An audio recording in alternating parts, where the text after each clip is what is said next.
Guys, ഓടും കുതിര ചാടും കുതിര, ഡയറക്റ്റഡ് ബൈ നമ്മുടെ സ്വന്തം അൽതാഫ് സലീം. നിങ്ങൾക്കത് മനസ്സിലാക്കി തന്നെങ്കിൽ പ്രേമത്തിൽ മേരിൻ്റെ കൂടെ ഒരു പയ്യൻ നടക്കൂലേ, പ്രേമലൂലുള്ള അവരുടെ മറ്റേ സാറ്, വേറെ ഏത് മന്ദാകിനിയിലെ മെയിൻ ലീഡ്, മറ്റേ വേറെ മറ്റേ എന്തിനായിരുന്നു മറിയം വന്ന് വിളക്കൂതിയിലുള്ള ട്രിപ്പ്, മച്ചാൻ ഇതിനു മുമ്പ് സംവിധാനം ചെയ്ത സിനിമ ഞണ്ടുകളുടെ നാട്ടിൽ ഒരു ഇടവേള എന്ന് പറഞ്ഞ സിനിമയാണ്. കോമഡി കൊണ്ടായാലും ഇമോഷൻ കൊണ്ടായാലും ഒരു ഫീൽ ഗുഡ് രീതിയിലായാലും ഏതുകൊണ്ടും പലപ്പോഴും ഞാനിത് റീവാച്ച് ചെയ്തിട്ടുള്ള ഒരു സിനിമയാണ് ഞണ്ടുകളുടെ നാട്ടിലൊരു ഇടവേള. മച്ചാൻ്റെ അടുത്ത പടം ഫഹദ് ഫാസിലിനെ കൊണ്ട് പുള്ളി എടുപ്പിച്ച പടം, പുള്ളിനെ കൊണ്ട് ഓക്കെ എടുപ്പിച്ച പടം, പുള്ളിനെ കൊണ്ട് ഇത്ര ഭയാനകമായിട്ടുള്ള ഒരു സ്ക്രിപ്റ്റിന് ഫഹദ് ഫാസിലിനെ കൊണ്ട് ഓക്കെ ചെയ്യിപ്പിച്ച പടം. കൂടെ അഭിനയിച്ചത് കല്യാണി പ്രിയദർശൻ, വിനയ് ഫോർട്ട്, ലാല്, സുരേഷ് കൃഷ്ണ, പിന്നെ ആരുടെ പിന്നെ കുറച്ച് ഈ വാഴയിലേക്കുള്ള ഒരു മച്ചാൻ, അങ്ങനെ കുറച്ച് പേരൊക്കെ ഉണ്ട്. വേറൊരു നടിയൊക്കെ ഉണ്ട്, എനിക്ക് പേരെന്ന് പറഞ്ഞുകൂടാ. പിന്നെ ഒരു നായകനുണ്ട്. അതിനെക്കുറിച്ച് പറയുന്നതിന് മുമ്പ് എൻ്റെ വ്യക്തിപരമായ അഭിപ്രായം മാത്രമാണ് ഈ വീഡിയോയിൽ ഞാൻ പറയുന്നത്. ഇത് കാണണമെന്ന് പോലും ഞാൻ അർത്ഥം അഭ്യർത്ഥിക്കുന്നില്ല. നിങ്ങൾക്ക് ഇഷ്ടമുണ്ടെങ്കിൽ കണ്ടാൽ മതി, അല്ലെങ്കിൽ നിങ്ങൾ ചുമ്മാ പോയി സിനിമ കണ്ടാൽ മതി. അപ്പോൾ അതിന് ഇഷ്ടമുള്ള ഒരു സിനിമ പോയി കാണുക. ഈ വീഡിയോ കണ്ടിട്ട് സിനിമ കാണാൻ ആരും തീരുമാനിക്കരുത്. ഇതൊരു സ്പോയിലർ ഒപ്പീനിയൻ വീഡിയോ കൂടിയായിരിക്കും. ഓക്കെ, സോ സ്പോയിലർ എന്ന് വെച്ച് കഴിഞ്ഞാൽ സിനിമയിലുള്ള കഥയിനെക്കുറിച്ചും കഥാപാത്രങ്ങളെക്കുറിച്ചും സീൻസിനെ കുറിച്ചും പല കാര്യങ്ങളും ഞാൻ ഇവിടെ ചർച്ച ചെയ്തേക്കാം. അത് നിങ്ങളുടെ ആസ്വാദനത്തിനെ ബാധിക്കാതിരിക്കാൻ വേണ്ടിയാണ് ഞാൻ പറയുന്നത്. സിനിമ കാണാൻ താല്പര്യമുള്ളവരാണെങ്കിൽ, അല്ലെങ്കിൽ ഈ ഒരു സിനിമ കാണാൻ നിങ്ങൾ തീരുമാനിച്ച ഒരാളാണെങ്കിൽ ഈ വീഡിയോ കാണരുത്. അത് നമുക്ക് എല്ലാവരുടെയും പേരൊന്നെടുത്ത് പറയാതെ. പ്രൊഡ്യൂസ്ഡ് ബൈ ആഷിഖ് ഉസ്മാൻ, എൻ്റെ അണ്ണാ. ഓഹോ. Music by Justin Varghese. 2 പാട്ടുണ്ട്, എനിക്കത് രണ്ടും ഇഷ്ടപ്പെട്ടു. പാട്ട് എനിക്ക് നല്ല ഓളത്തിൽ, കാരണം നമ്മൾ എണ്ണി പറക്കിയ കുറച്ച് പോസിറ്റീവ്സ് എടുത്ത് പറയാൻ പറ്റുമോടെ. അതുകൊണ്ടാണ് ഞാൻ പറയുന്നത്. പാട്ട് കൊള്ളായിരുന്നു, സിനിമാറ്റോഗ്രാഫി കൊള്ളായിരുന്നു, നല്ല റിച്ച് ഫ്രെയിംസ് ആയിരുന്നു, കുറേ നല്ല രീതിക്ക് എടുത്തൊക്കെ വെച്ചിട്ടുണ്ട്. മൊത്തത്തിൽ നമുക്ക് കണ്ടുകൊണ്ടിരിക്കാൻ നല്ല ഒരു കുളിർമ തന്നിരിക്കുന്ന ഒരു സാധനം തന്നെയാണ്. പക്ഷേ വിഷ്വലി അടിപൊളിയാണ്, കോസ്റ്റ്യൂം ചെയ്തിരിക്കുന്നത് അടിപൊളിയാണ്, ഫഹദിൻ്റെ ലുക്കും ആ ഒരു സംഭവവും സ്ക്രീനിൽ കാണാനായിട്ട് അടിപൊളിയാണ്, കല്യാണിൻ്റെ ലുക്ക് അടിപൊളിയാണ്. എല്ലാവരുടെയും ടെക്നിക്കൽ പരമായിട്ടുള്ള കാര്യങ്ങളും അല്ലാതെ എന്താണെന്ന് പറയുക ബിഹൈൻഡ് ദ ക്യാമറ സംഭവങ്ങളാകുകയാണെങ്കിലും എല്ലാ ഡിപ്പാർട്ട്മെൻറ്റും നല്ലോണം ചെയ്തിട്ടുണ്ട്. ഒരു കാര്യം ഒഴിച്ച് സ്റ്റോറി, സ്ക്രീൻ പ്ലേ, എന്ത് രീതിയിലാണ് ഈ ഒരു പ്ലോട്ടിൽ ഞാൻ നിങ്ങൾക്ക് വിവരിച്ച് തരിക എന്നുള്ള ഒരു സംശയമാണ് എനിക്കുള്ളത്. എടാ, ഇതൊരു ഡ്രാമയാണോ, ഒരു ഡ്രാമഡി ആണോ, അതോ വേറെ വല്ല പുതിയ ജോണറിന് കണ്ടുപിടിക്കണോ? ഈ ഒരു സിനിമയിൽ ഞാൻ 3 സിനിമ ഉണ്ട്. വേറൊരു കാര്യം പറയല്ലോ, തുടക്കം 1025 മിനിറ്റ് നല്ല സിനിമയായിരുന്നു. ഞാൻ വിചാരിച്ചു കൊള്ളാം, ഇതും കൂടി ഓണത്തിന് അടിച്ചടയെന്ന് പറഞ്ഞു. കാരണം ലാലെന്ന് പറയുന്ന ആ മനുഷ്യൻ ഇല്ലായിരുന്നെങ്കിൽ ഞാൻ തിയേറ്ററിൽ നിന്ന് ഇറങ്ങിപ്പോയേനെ. പുള്ളി ഉള്ളത് കൊണ്ട് മാത്രമാണ്, പുള്ളിയാണ് ഈ പടത്തിൻ്റെ ഒരു സേവിങ് ഫാക്ടർ എന്ന് പറയാം. പുള്ളീൻ്റെ ഹ്യൂമറും പുള്ളീൻ്റെ ആ ഒരു ക്യാരക്ടറും എവിടേക്കോ നമുക്ക് കുറച്ച് ചിരിയൊക്കെ തന്നല്ലാതെ, എടേ ഫാഫേനെ കൊണ്ടൊക്കെ എന്ത് വാണത്തരമാണ് കാണിച്ചു വെച്ചിരിക്കുന്നത്. എനിക്കാണെങ്കിൽ ഇതിനി പുള്ളി എന്തെങ്കിലും അടിച്ചിട്ടാണോ ഇരുന്ന് ഈ പടം എടുത്തതെന്ന് വരെ തോന്നിപ്പോയി. ആ ഒരു രീതിയിലുള്ള ഇരുത്തി വെറുപ്പിക്കുകയും ബോറടിപ്പിക്കുകയും വാച്ച് നോക്കിപ്പിക്കുകയും ഫോൺ നോക്കിപ്പിക്കുകയും. ഞാൻ വാർട്ട് കാണാൻ പോയപ്പോഴായാലും കൂലി കാണാൻ പോയപ്പോഴായാലും ഇത്ര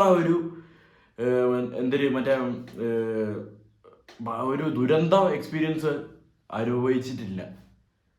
ഇന്ന് അതുമായി ഞാൻ ഭയങ്കര റെയറായിട്ടാണ്. ഒന്നെങ്കിൽ ഞാൻ കിടന്ന് ഉറങ്ങും, പടം ഭയങ്കര സ്ലോ പേസാണെങ്കിൽ ഞാൻ ഇരുന്ന് ഉറങ്ങാറുണ്ട്, ഞാൻ സത്യസന്ധമായിട്ട് പറഞ്ഞത്. ഇത് ഇടയ്ക്ക് ഞാൻ 2 പ്രാവശ്യം മയങ്ങി, എന്നാലും തിരിച്ച് സ്ക്രീനിലോട്ട് ഞാൻ തിരിച്ചെത്തി. ഇത് ഫോൺ നോക്കിയിട്ടായാലോ ടെക്സ്റ്റ് ചെയ്തിട്ടോ കോള് വിളിച്ചിട്ടോ ഒരു കാര്യമില്ലെന്ന് പറഞ്ഞ പോലെ. എന്ത് കാര്യത്തിനായിരുന്നു ഇങ്ങനെ ഒരു സിനിമ ചിത്രീകരിച്ചതെന്ന് ആയിപ്പോയി. കല്യാണി പ്രിയദർശൻ ഉണ്ട്, കുഴപ്പമില്ല, പുള്ളിക്കാരി ഡീസൻ്റായിട്ട് ഇന്നലെ വേറെ രീതിയിലുള്ള ഒരു കല്യാണിനെ കണ്ടിട്ട് ഇവിടെ വന്നപ്പോഴത്തേക്കും അതിനെ വെച്ചൊന്നും കമ്പയർ ആയില്ല. പക്ഷെ പുള്ളിക്കാരി കുഴപ്പമില്ലാതെ ഈ പടത്തിൽ ചെയ്ത് പോയിട്ടുണ്ട്. ഫാഫേന്റെ റോള്, ഫാഫ ഒരുമാതിരി സൈക്കോ റോളൊക്കെ ചെയ്യണ കൊള്ളാം. പക്ഷെ ഇതുപോലത്തെ സാധനമൊക്കെ നാട്ടുകാര് ഒരു ക്യാരക്ടറെ ഓർമ്മിച്ച് വെക്കണ്ടേ. മറ്റേ മൺസൂൺ മാംഗോസ് എന്ന് പറഞ്ഞൊരു കൂറ പടമുണ്ട് ഫഹദിന്റെ, അതിൽ നിന്നൊക്കെ ചാടി വന്ന ഒരുത്തനെ പോലെയാണ് തോന്നിയത്. അതിലെ ക്യാരക്ടർ കുറെ പേർക്ക് അലപ്പായിട്ട് തോന്നിയിട്ടുണ്ടെന്നൊക്കെ ഞാൻ കേട്ടിട്ടുണ്ട്. പക്ഷെ അതിലെ ക്യാരക്ടറൊക്കെ അവർ പക്ക മീറ്ററായിരുന്നു. ഇതാണെങ്കിൽ തുടക്കം തൊട്ടേ നമുക്ക് മനസ്സിലാവും ഒരു വട്ട് പടമാണ് ഇത്, ഓവർ ദ ടോപ്പ് ആക്ടിങ് ആണ്, ഇതൊക്കെ മനസ്സിലാവും. പക്ഷെ ഒരുമാതിരി ഈ സ്വപ്നത്തിന്റെയും റിയാലിറ്റിന്റെയും ഇടയിൽ കിടന്ന് ഇവര് പറയുന്നൊരു സാധനമുണ്ട്, സ്വപ്നത്തിന്റെയും റിയാലിറ്റിന്റെയും ഇടയിൽ കിടന്ന് ഞാൻ കഷ്ടപ്പെടുകയാണ്, സൈക്കായി പോവാണെന്ന് പറയുന്നുണ്ട്. അത് തന്നെയാണ് നമ്മളെ ഇരുത്തി ആക്കുന്നത് സിനിമയിൽ. കഥാപരമായിട്ട് പറയുകയാണെങ്കിൽ തുടക്കം കാണിക്കുന്നത് കല്യാണിന്റെയും ഫഹദിന്റെയും കല്യാണമാണ് അടുത്ത ദിവസം. അപ്പോൾ കല്യാണം ഒരു എന്താ പറയുക, ഒരു നോർത്ത് ഇന്ത്യൻ സ്റ്റൈലിൽ വെഡ്ഡിങ്. മറ്റേ നായകൻ കുതിരപ്പുറത്ത് വരണമെന്ന് നായിക പറയുന്നു. നായകൻ പാതിരാത്രി കുതിരേനെ വിളിച്ച് സെറ്റ് ചെയ്യുന്നു, കുതിരേനെ കൊണ്ടുവരുന്നു. ഒരു വശം കെട്ട കുതിരയായിരുന്നു അത്.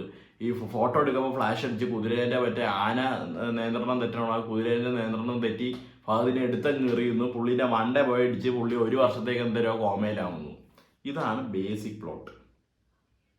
ഇത് കഴിഞ്ഞിട്ട് കല്യാണി ഒട്ടും വിടാതെ കല്യാണി പുള്ളീൻ്റെ കൂടെ തന്നെ നിന്ന് പുള്ളീനെ കെയറൊക്കെ ചെയ്ത് ഇങ്ങനെയൊക്കെ വന്നിട്ട് ഒരു പോയിന്റിൽ വെച്ച് പുള്ളിക്കാരിക്ക് ഫാമിലീൻ്റെ പ്രഷറൊക്കെ കാരണം മാറേണ്ടി വരുന്നു. എന്നിട്ട് ഫഹദ് റിക്കവർ ആവുന്നു. അവിടെ നിന്ന് പിന്നെ എന്തൊക്കെയൊക്കെയോ തൊലി. വിനയ് ഫോർട്ട് എന്ത് ക്യാരക്ടറായിരുന്നത്, എനിക്കത് ഒരു രീതിയിലും ഒരു ചേട്ടനായിട്ട് സങ്കല്പിക്കാൻ പറ്റുന്നില്ല. ആ ഒരു ക്യാരക്ടറിൻ്റെ അല്ലടാ, ഈ ഇങ്ങനെ ഒരു ചേട്ടൻ, അത് ചിലപ്പോഴൊക്കെ നമ്മൾ ഓർക്കുള്ളൂ ഈ പുള്ളിക്ക് ഇങ്ങനെ ഒരു ചേട്ടൻ ഉണ്ട്. നമ്മൾ ഈ മറ്റേ പഴയ മറ്റേ ഒരു ബെസ്റ്റ് കമ്പനിയൊക്കെ ഉണ്ടായിട്ട് നമ്മൾ പിന്നെ അവന്മാർ നമ്മളെ തേച്ച് കളയാണെങ്കിൽ പിന്നെ എവിടെയും കാണുമ്പോൾ ഹായ് ബൈ പറഞ്ഞു കൊടുക്കുന്ന ഒരു സെറ്റപ്പില്ലേ, അതുപോലത്തെ ഒരു ചേട്ടനും അനിയന്. പിന്നെ വീക്ക്ലി സ്റ്റാർ ധ്യാൻ ശ്രീനിവാസൻ ഈ സിനിമയിലുണ്ട്. സിനിമയിലുണ്ട്. എനിക്ക് തോന്നിയ ഒരു കാര്യം പറയട്ടെ, ഫാഫ കാണിച്ച് കൂട്ടിയതിനെ കാട്ടും എന്തുകൊണ്ടും പുള്ളിയുടെ ഒരു 10-15, ഈ ധ്യാൻ ശ്രീനിവാസന്റെ ഒരു 10-15 മിനിറ്റ് നല്ലതായിരുന്നു. ഒരു പുതിയ പുള്ളിക്കാരിയും കൂടെ ഉണ്ടായിരുന്നു, പേരെയും അറിഞ്ഞൂടാ, ഐ എം സോറി. അതാണ് ഞാൻ പറഞ്ഞത്. തുടക്കം ഒരു 25 മിനിറ്റ് ഒരു പടം, അത് കഴിഞ്ഞിട്ട് ഫഹദിന്റെ വേറൊരു പടം, പിന്നെ പറഞ്ഞത് ഈ വേറൊരു പുള്ളിക്കാരിൻ്റെയും ധ്യാനിൻ്റെയും ഒരു കഥയും അതിലൊരു കുറച്ച് ട്രാജിക് എലമെന്റ്സും അതിൻ്റെ കാര്യങ്ങളൊക്കെ പറഞ്ഞു ഒരു പടം. അവസാനമൊക്കെ ആയപ്പോൾ എന്തോന്നാടേ അത്, നമ്മൾ ലിറ്ററലി നമ്മൾ ചിന്തിച്ചു, നമ്മൾ വല്ല എമ്മൊക്കെ അടിച്ചിട്ട് വന്നിരുന്ന് ഇങ്ങനെ പടം കാണുവാണോ എന്ന് തോന്നിയപ്പോൾ അമ്മാതിരിയുള്ള വിഷ്വൽസും കുണച്ചു കുത്തിയ സൗണ്ട് ഡിസൈനൊക്കെ അടിപൊളിയായിട്ടുണ്ട്. പക്ഷെ അത് ഒരു കാര്യമില്ലാത്തൊരു പടത്തിന് വേണ്ടി ചില കിടിലം പടങ്ങൾക്കൊക്കെ സൗണ്ട് ഡിസൈനിൻ്റെ ഒക്കെ ഒരു കുറവ് വരാറുണ്ട്. അതൊന്നും ഇതിനില്ല. പക്ഷെ പടം ശോഭവും. എന്ത് രീതിയിലുള്ള കഥയാണെന്ന് എനിക്ക് ഇതുവരെ അത് പിടികിട്ടിയിട്ടില്ല. ഇതിപ്പോൾ ഞാൻ വിചാരിച്ചിരുന്നത് ഇതൊരു എന്താ പറയുക, ചുമ്മാ ഒരു ലാഫ്റ്റർ അല്ലെങ്കിൽ എന്താ ഒരു ഫെസ്റ്റിവൽ മോഡ് അടിച്ചുപൊളി, ഈ ഹണീബിയൊക്കെ പോലത്തെ വല്ല പടം. ഹണീബി എന്ന് പറയുമ്പോഴത്തേക്കും അങ്ങനെയല്ല, കുറച്ച് ഗുരുവായൂർ അമ്പലനടയിൽ ഒരു ഫെസ്റ്റിവൽ മോഡാണ്, കല്യാണത്തിൻ്റെ ഇടയിൽ ഉണ്ടാകുന്ന പ്രശ്നങ്ങൾ, അങ്ങനത്തെ വല്ല പടമൊക്കെ പോസ്റ്ററൊക്കെ കണ്ടപ്പോൾ ഞാൻ അതാണ് വിചാരിച്ചത്.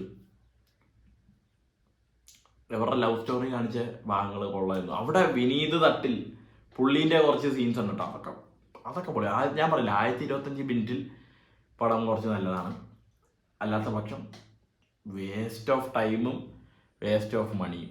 അത് കാശ് പോണെങ്കിൽ പോട്ടെ, സമയവും പോയാൽ ഒന്നും പറയാൻ പറ്റില്ല. പക്ഷെ നമ്മളെ ഇരുത്തി വെറുപ്പിക്കുന്നത് എന്ന് വെച്ചാൽ കാശ് കൊടുത്ത് കടിക്കണ പട്ടീനെ വാങ്ങിക്കുമെന്ന് പറയില്ലേ, ആ ഒരു അവസ്ഥയായിരുന്നു ഈ സിനിമ എനിക്ക് അനുഭവപ്പെട്ടത്. വേറെ ആരെ കുറിച്ച് എന്തെങ്കിലും പറയാനുണ്ടോ? ഒന്നുമില്ലടേ, ഇത്രയൊക്കെ തന്നെ ഈ സിനിമയിൽ എനിക്ക് പറയാനുള്ളൂ. സോ ഓടും കുതിര, ചാടും കുതിര, വെള്ളം കണ്ടാൽ നിൽക്കും കുതിര. ഒത്തിരി അറിയെങ്കിൽ നിങ്ങൾ കമൻറ്റ് സെക്ഷനിലേക്ക് വാ. Bye bye.